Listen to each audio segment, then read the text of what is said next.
مزگێنیم دەیە دەگەی بە ئاوات کوردە لە سایەی حیزبی دێموکرات. حیزبی دێموکرات تۆ دەدا نەجات، پیادەی ئەو شاهی دوژمن دەکامات. بژی دێموکرات، بژی دێموکرات.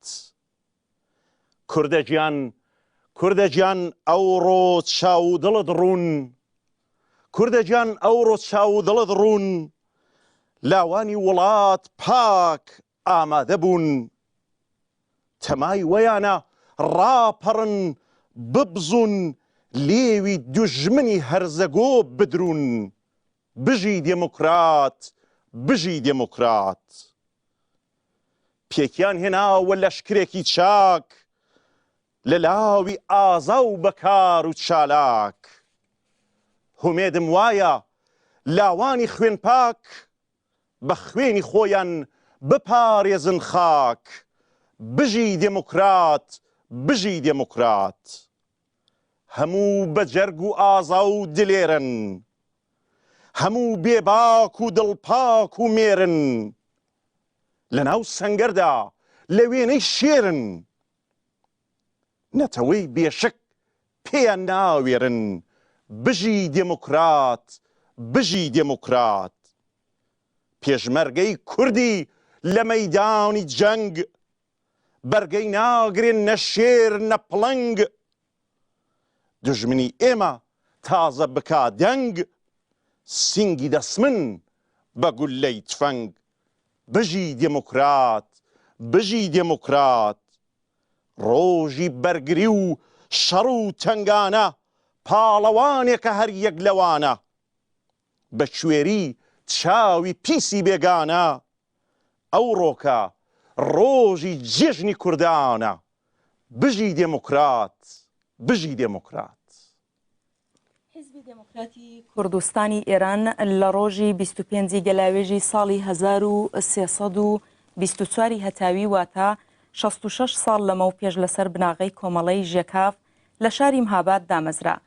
بە بۆنەی 66 ساڵ خەبات و تێکۆشان لە پێناو ڕزگاری نەتەوەی کووردا گەرمترین پیرۆزبایی لە خەڵکی کوردستان بەگشتی دەکەین و دەخوازین کە ساڵی داهاتوو خەبات بە پێی ئاڵوگۆڕەکانی ناوچە مایەی ڕزگاری نەتەوەکەمان بێت.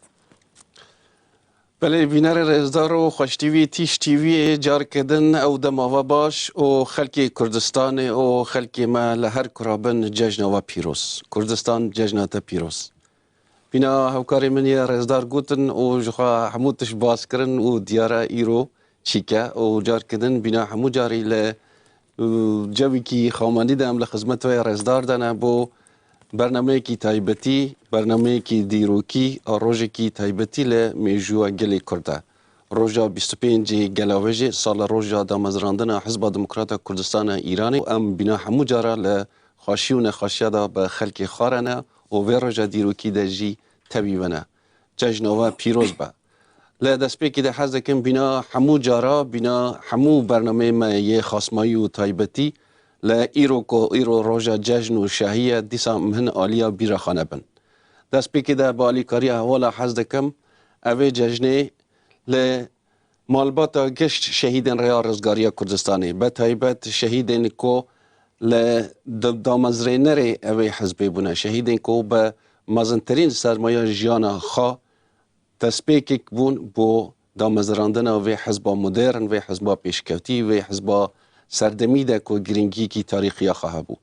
سەلاو و ڕێز بۆ گەشت شەهیدên ڕێیا ڕزگاریە کوردستانی، سەلاو و ڕێز بۆ هەموو ئەو کەس و خەباتکارên وێ حەزبێ و کەسên دن کۆ بۆ خەباتە کوردی بۆ ڕزگاریە نەتەوە کوردی لە چاڵên dijminan de lê girtîgeha û zindanê dijminan de berxwe didin tevî hemû ew gewaşên ku li ser wan e.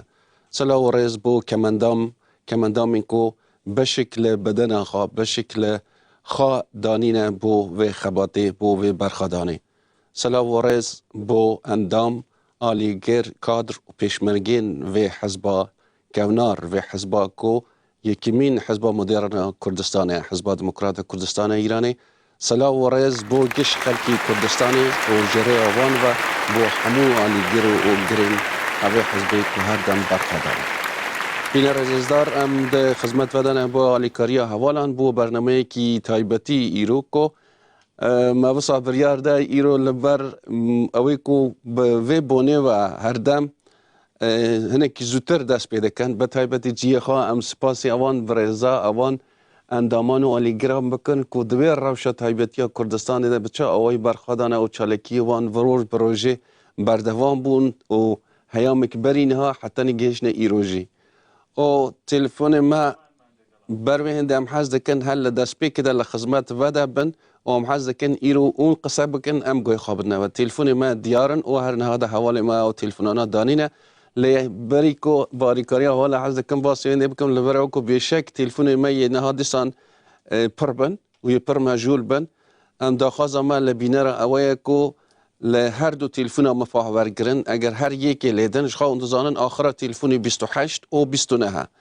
ئەگەر تنێ لەسەر یەکێ بەسەکردن تلفۆن یە پڕ مەژوول بە ئەوی ترافیکە تلفۆنێ چێ بە پسکرێکی بێ پێش کەرەمەخوا ئەگەرەوە دیت یەک جوان مەژوولە یادە لێدن وەکو دەنجی ڕۆژێکی گەلێک تایبەتیە بێشەکی گەلێک کەس حەز دەکەن قسە بکەن کەرەمەخوا گوتنی خوا بە کورد بێژن بۆ ئەوکۆ هەموو هەوڵاتیەمە بکارن باشدار بن دەڵێ بینەرانی ڕێزدار و خۆشەویست و هێژا هەروەکی هاوکاران ئاماژەیان پێدا بە پێشکەشکردنی بەرنمەیەکی تایبەت بە بۆنەی 25 گەلاوێش 66مین ساڵیادی دامەزرانی حیزبی دموکراتی کوردستان ئێران بە بەرنمەیەک تایبەت لە خزمەت ئێوەداین ئێوەی خۆشەویست و ڕێزداریش دەتوانن هەر لە ئێستاوە پەیوەندی بکەن و لە خزمەتەن دەڵێت لە شنەوە لەگەڵمانە هەڵبەتە دەنگ دێتە ژوورە نازانم دەنگ ئایا دەڕوا بۆ دەرەوەش ئەلۆ سەلام کاک جەماڵ چۆنی سڵاو لێبێ بەڕێزم باشی کاک جەماڵ لە پێشێکیدا لەگەڵ ڕێز و سڵاوم بۆ جەنابت و کاکمێران و خوشکەش لێرە پیرۆزبایی ئەو ڕۆژە لە ئێوە لە هەموو کارگێڕانی تیشتیوی دەکەم دوایی لە بنەماڵەی سەربەرزی شەهیدان و زیندانانی سیاسی و کادر و پێشمەرگەکانی حیزبی دموکراتی کوردستانی ئێران دەکەم. بەڵێ زۆر سپاس بۆ ئەوەی کە خەڵکێکی زیاتر بتوانن پەیوەندی بکەن کاتێک کە پەیامەکە و دانا زۆر سپاس و دەکەین دەست و خۆش بێ زوو داوا دەکەین پەیامەکان و دابنێن و بە بۆی کە بتوانین کەسی دیکە وەربگرین. ئەو کاتت باش بە ڕێزم فەرموو. سلام زۆر سپاس دەکەم بە ڕێزم فەرموو. پێنجی گەلاوێژ لە هەموو گەلی کورد پیرۆز بێ بە تایبەتی قاضی و قاسملی و شەرەفکەندی کاک مستەفای ئیدریس تەواوی پێشمەرگەکانی قارەمانی کوردستانی ئێران دەستخۆشی لە بەرنامەکە دەکەم خوداحافیز. زۆر سپاس بۆ پەیوەندی بەڕێستان و خواد لەگەڵ بێت. تلفۆنکە دەنەس بێژم لە دانمارکی بمرێ ئەو دەمەوە باش هەوڵەتی ڕێزدار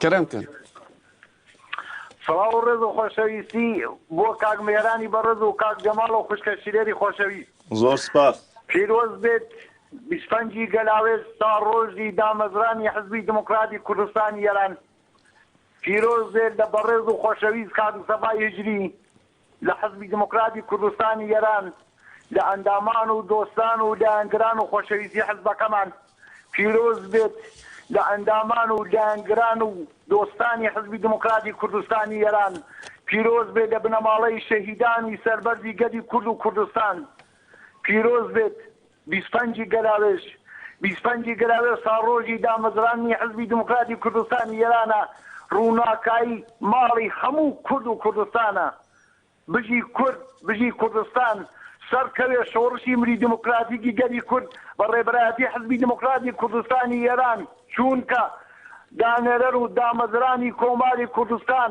پێشەوای نەمر ئاڵا هەڵگرەکەی پێشەوا کاک دکتۆر قاسملوی ڕێبەر ئاڵا هەڵگری کاک دکتۆر قاسملوی نەمر کاک دکتۆر ساسقی شەرەفکەندی سڵاو لە حزبەکەیان سڵاو لە ڕێبازەکەیان سڵاو لە ئەساسنامە و وەرامنامەی حزبەکەمان سڵاو لە تو لە خوشکەشیرێر و کاک جەماڵ لە مام فەیزە لە مام ئەقباڵ عەلی ڕەمایی لە هەموو دۆستان و دایانگران و خۆشەویستانیان لەگەڵ ڕێز و سڵاو بۆ هەر سێ بەڕێستان زۆر سپاس بژی زۆر سپاس پەیوەندێکی دیکەمان پێم وایە لەگەڵە لە فینلاندەوە. فەنلاندەوە. ئەو کاتت باش بەڕێز و خۆشەویست لە فەنلاندەوە. سپاس کاک جەمالگیان، سڵاو بۆ جەنابەت، بۆ خوشکەشی لە بۆ کاک میهران و بۆ هەموو خەباتکارانی خۆشەویستی تیشک تیڤی. زۆر سپاس. جەژنی 25 گەلاوێژ لە هەموو حیزبی دیموکراتی کوردستان بەگشتی بنەماڵی سەربەزی شەهیدان و زەندانیانی سیاسی و هەموو خەڵکی کوردستان پیرۆز بێ. هیوادارین 25 گەلاوێژی داهاتوومان لە کوردستانی ڕۆژهەڵات و دوور لە ڕژیمی کۆنەپەرست و جنایەتکاری کۆماری سامی ئەم جەژنە خۆشەویستە بەڕێوەبەرین. دووبارە پیرۆزبایی لە حیزبەکەمان، حیزبی دیموکراتی کوردستان، لە خۆشەویست و بەڕێز کاک مستەفای سکرتێری گشتی و هەموو ئەندامانی ڕێبەرایەتی و کومیتەی ناوەندی و کادر و پێشمەرگە خۆشەویستەکانی حیزبە خۆشەویستەکەمان دەکەین. جەژنتان پیرۆز و هەموو ڕۆژێکتان جەژن و شادی بێ. gelek spas her bijî. Belê telefûnê me bêne xwe diwedin û berênek carê nûbetê didin me em jinekî qisa bêjin. Kak Cemal li rojekî hada roja 25 gelavê jî te çû sehek heye, te çû ehsasek heye. ئەوەی ڕاستی بێ ینی هیچ کوردێکی نەتەوەپەرست پێما لەو ڕۆژەدا ناتوانێت بێ ئەحساس بێ، بێ هەستێک بێ، چونکە لەوەها ڕۆژێکدا بوو کە حیزبی دموکرات دامەزرا و چاوی هومێدی زۆربەی خەڵکی کورد بەوە بوو کە حیزبی دموکرات ڕزگاریان بکە لە ژێردەستەیی و بیانگەێنێتە ئەو پەڕی ئازادی و چونکە حیزبی دموکرات هەڵقوڵاوی نێو جەرگەی خەڵکە، خەڵک بە حیزبی خۆی دەزانێ و هەمیشە خۆشی دەوێت و بۆیە لەو ڕۆژەشدا ڕێزی تایبەتی لەگەڵە لەسەر. لە سوئیسەوە زۆر سپاس. لە سوئیسەوە بەڕێز و خۆشەویستێکی دیکەمان لەگەڵا. فەرموو بەڕێزم ئەو کاتت باش. لە نۆڕژەوە فەرموو لە نۆڕوێژەوە فەرمووسیان مشکل نییە.